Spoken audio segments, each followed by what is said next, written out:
it brings us on to the last of our individual discussions this week. And it was about the story last week, which is, you know, it's last week's fish and chip paper, so to speak, in a metaphorical sense, because a lot of people have moved on, as they do. You know, the way social media works, you know, people have moved on from one topic to another, sometimes in minutes, which is why very little ever gets done, and why so few people prepare to stand up and be activists. But to Joe Biden, when he went to Israel and he was talking to the Israeli Prime Minister, and what they did was they took this clip from him when he had his face mask on and he had his head down and I think his eyes lids were closed. And both sides of the political spectrum are guilty of this. I mean, you may argue, for example, the right is more guilty. I don't think it really matters. I think ultimately, if you lie, then you're undermining your position, and your position is no longer about the empirical, it's about your own agenda.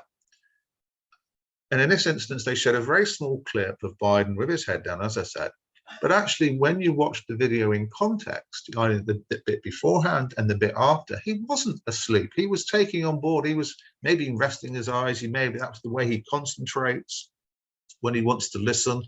It may be, you know, in terms of being able to understand somebody who is speaking in a foreign accent and then being able to work out how you're going to respond. Different people have different idiosyncrasies to how they do it. I'm no friend of Joe Biden. It's not about me standing up for Joe Biden. This is about me putting forward this idea that we must stick to the empirical facts. We must do our absolute best not to twist things in order to get hits on our website or to get sympathy for our political cause, because it really doesn't do anybody any favors, and their credibility becomes undermined and less people in the future actually believe what they're saying. So before we actually just discuss this and analyze this, let's have a quick look at what we're talking about for those people who aren't aware. We go to the article and we just go to this clip. Did Joe Biden fall asleep?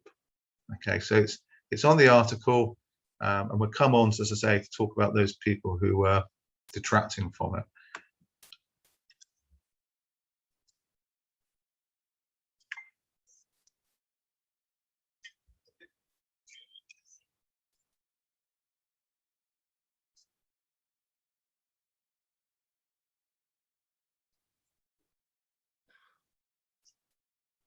I'm not hearing it, Jason.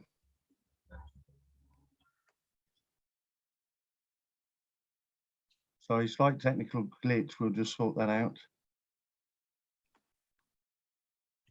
1,000 apologies. I'll go back to the beginning of the clip. And the beautiful story of the friendship between our two nations. Did President Joe Biden fall asleep during a public meeting with the Prime Minister of Israel? I'm going to answer that question right now. So let me first play for you the clip that is going around largely right-wing media, and then I'll play for you the full clip. But first, here's the clip that has gone viral. Yet another chapter in the beautiful story of the friendship between our two nations, the United States of America and the Jewish and democratic state of Israel, both of us who seek to do good and need to be strong, both of us who are... All right, now let's first acknowledge that this is pretty funny because it looks like he fell asleep. But of course, there's more to the clip. I have to say though, like when a video starts in the middle of a sentence and ends in the middle of a sentence, you should be skeptical. So that should have been the first giveaway. But before I even get to the full clip, let me show you just some of the reaction online from some right-wingers. Marjorie Taylor Greene, Republican Congresswoman here, tweets out, remove Joe Biden immediately. Our country is in danger being controlled by a man who can't even stay awake in a meeting with Israel's prime minister. We have already seen his decisions as commander-in-chief, 13 dead and our military demoralized. Impeach Biden or 25th now. Imagine saying this about Biden and not about Donald Trump. If you want to say it about Biden, at the very least, you should have said it about Donald Trump. But amazing. Tammy Bruce here, a Fox News contributor, tweeting out, it also appears the PM realizes this and begins to speak in the direction of others in the room. How many times will we accept being humiliated? Joe Biden appears to fall asleep while meeting with Israel PM. You would think, somebody that works for a news organization, a supposed news organization, may want to do just the basic amount of research and watch the full clip, as I'll show you in a second. But clearly she did not do that. The Post Millennial, another right-wing website here, saying, watch, Joe Biden appears to doze off in the middle of a meeting with Israel Prime Minister. Also, Lauren Boebert, wake up, Joe, you have a resignation letter to sign. Okay, last one. I really do have to hand it to the contortionists on the left. They've managed to blame Trump for Biden falling asleep while the Israeli PM was mid-sentence. I don't know who's blaming Trump when Biden didn't even fall asleep. Let me show you now the full clip. I'm going to show you what happened before the middle of that sentence and then after the end of that sentence. Check this out. Today, you and I, and you've been so generous with your time in these difficult days, you and I are going to write yet another chapter in the beautiful story of the friendship between our two nations, the United States of America and the Jewish and democratic state of Israel. Both of us who seek to do good and need to be strong, both of us who are a lighthouse in a very, very stormy world. Thank you, Mr. President. I look forward to working with you now and for many years forward. Thank you. Well, thank you, and you give me credit, much of which should go to Barack Obama. No, Joe Biden did not fall asleep. The rest of the video is on Daughter Eye, and the rest of the article is on Daughter Eye in terms of, looking at who the problem is here. And the problem is definitely very much in the camp of those people who've got something to gain by misinformation. So, as I said before, it doesn't bother me, it doesn't matter to me whether they perceive themselves as being on the right or on the left. Their responsibility is to find out facts and to report those facts. The end. Yeah. I have various political sort of mantras that I've adopted over the years. One is there's no democracy without truth. And we now live in a society, globally speaking, really, where democracy is seriously under threat, struggling to survive across the planet. And one of the biggest reasons for that is the post-truth, anti-fact, anti-science, anti-truth world we live in. And vested interests are at the heart of that shift away from news and towards opinion.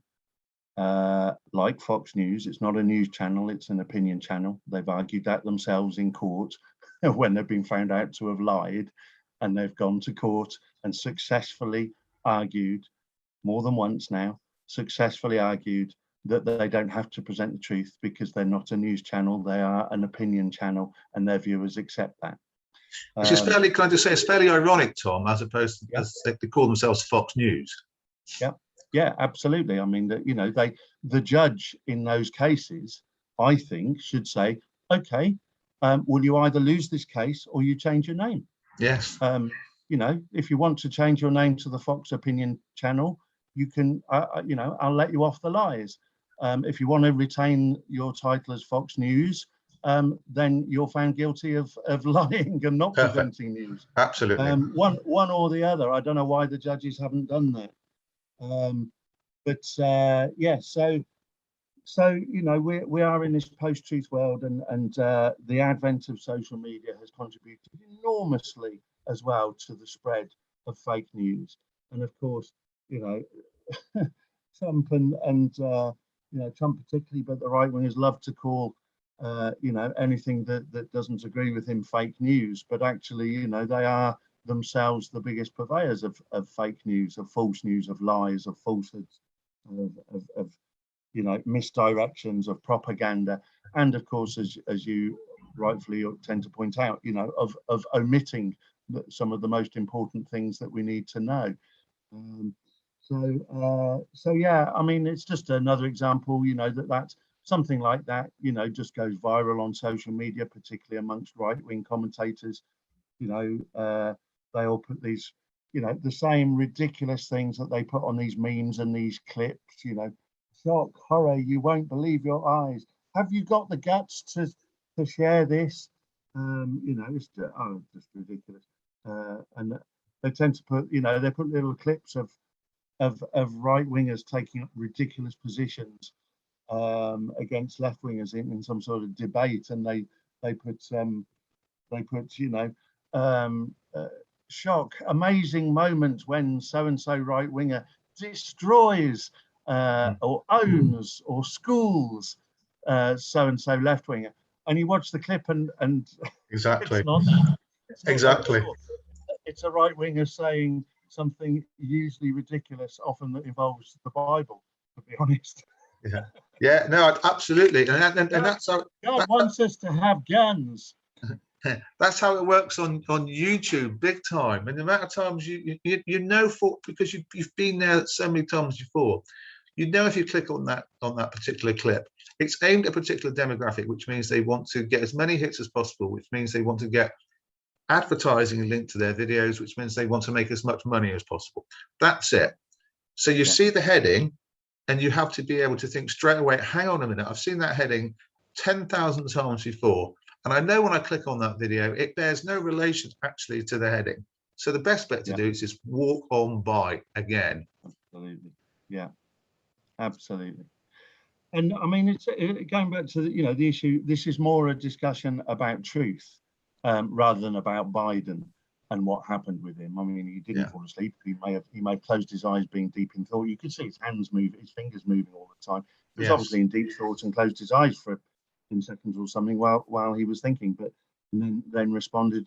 You know, when the Israeli Prime Minister had stopped talking. But anyway, it's not really about Biden. But just to say, of course, you know, Biden is attacked by by the right, Republicans in America, but also somewhat by the left. And the article points out he was attacked for falling asleep by George Galloway. I mean, George Galloway is a bizarre figure anyway, and you know, it's hard to pinpoint exactly where he stands politically. He would be regarded as fairly far left, but you know, he's not my kind of far left, to be honest. But anyway, but of course, you know, socialists are not fans of Biden. You know, and in the run-up to the American election, there were some well-known and prominent socialist commentators who said they couldn't support Biden. Of course, they viewed Biden as preferable to Trump, but they wanted something different. And this is after Biden won the nomination. I'm not talking about when Bernie was an option, because of course then, you know, most people on the left, you know, the true left, wanted Bernie. But once Biden had won the nomination, there were socialists who said they can't support Biden because he's a neoliberal, because he's a warmonger, because he's always going to protect corporate interests and the military-industrial machine. Of course, but you know, he's a million times. You know, when you've got a choice of two candidates and one of them is a fascist, or Trump, you know, in my view, you have to throw your weight fully behind someone like Biden and hope that that's the start of a shift, you know, to a shift back towards more progressive policies. But anyway, yeah. So I mean, attacked perhaps from all sides, but obviously particularly from the right with their nonsense. Yeah, and as you rightly say, this isn't about Joe Biden. Joe Biden is just the example that we've used here, where two sides, opposite ends of the continuum, have in some respects united to create a falsehood. And as I said before, ultimately those falsehoods have no place in democracy. If democracy is about truth, falsehoods have no place.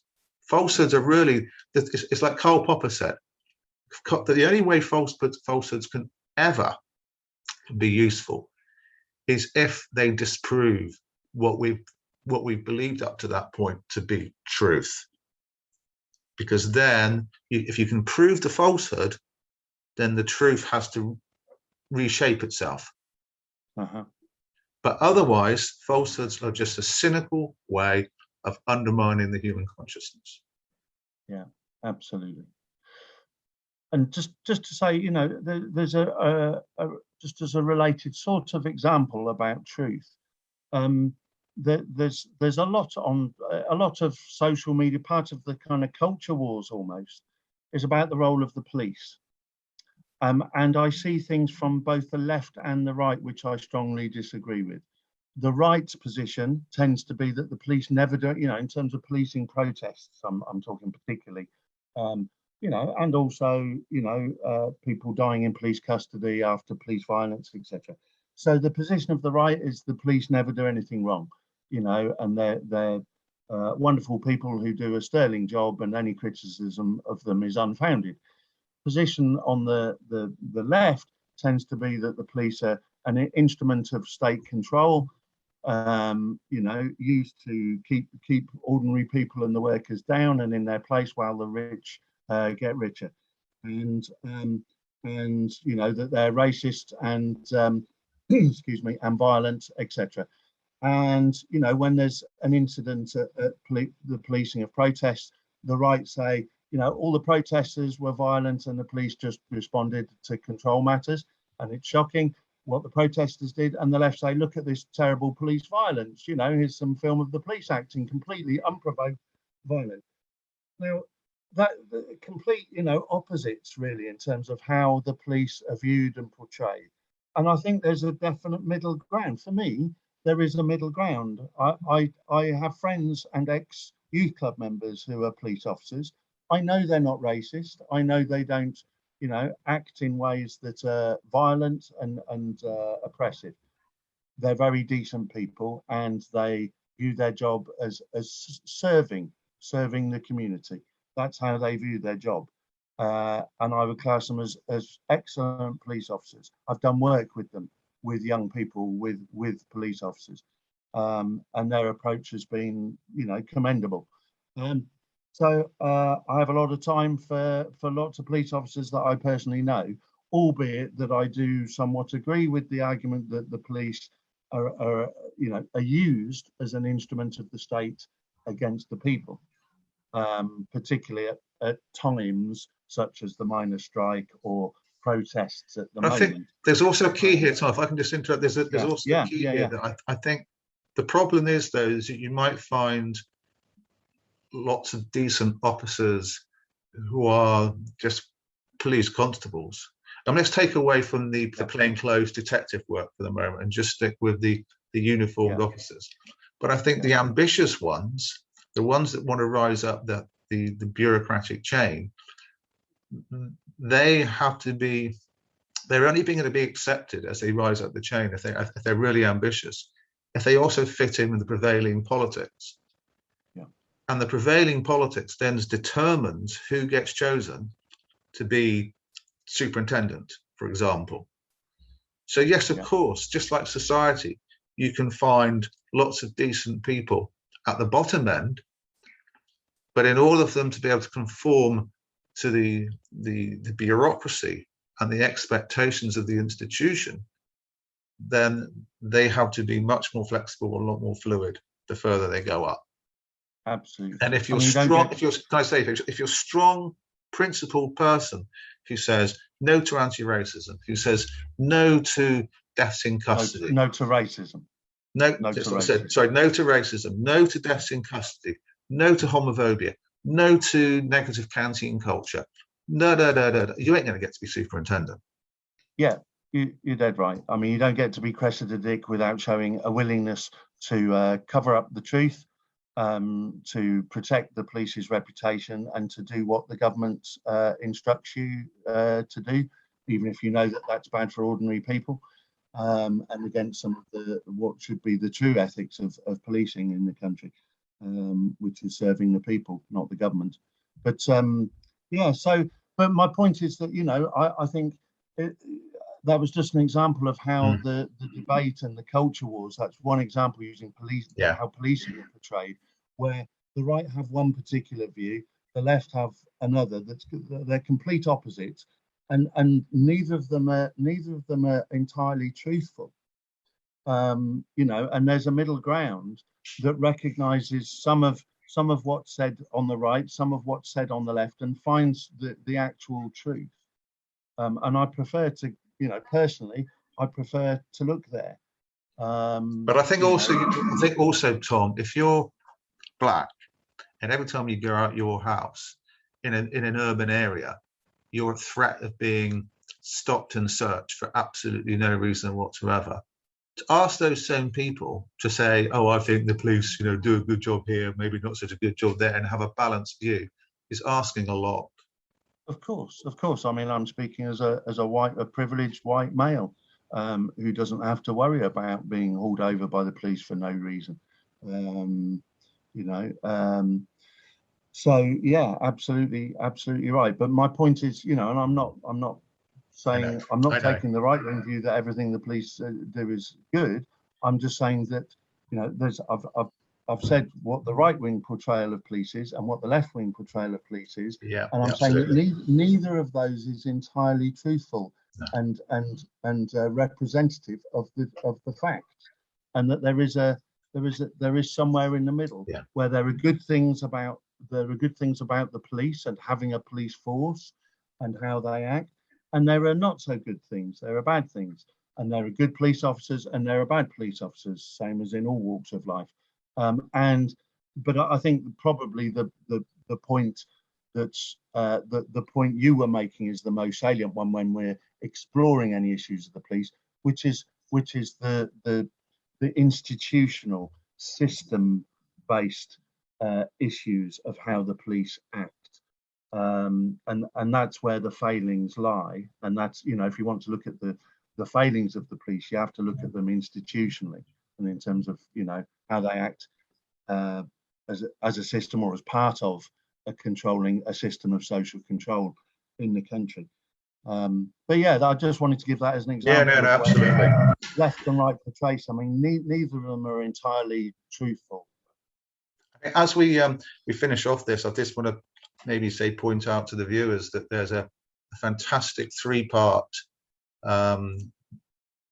dramatization of the police officer in 2006 who took up the reins of trying to bring justice for Stephen Lawrence's family. It's simply called Stephen. It's a 3-part series. If you go onto TV, if you got TV and go on to catch up, it was on ITV last week. Absolutely brilliant 3-parter. We watched it pretty much straight through. Because what it does is it shows how racism within the Metropolitan Police Force was right at the root of not taking the case seriously and losing so much valuable time to collect evidence, whilst at the same time knowing that the family of some of the people who have been identified as being responsible had quite a high profile in the criminal culture within that area in South London, and how actually avoiding stepping on their toes was much more preferable to going full blast in terms of proving the case, which this particular police officer, 13 years after Stephen was murdered, he felt no compassion for that particular ideology. All he wanted to do was to bring justice to Stephen's family, which in almost entirely, not entirely, as you'll see when you watch the program, but almost entirely, he was able to do that. Great stuff.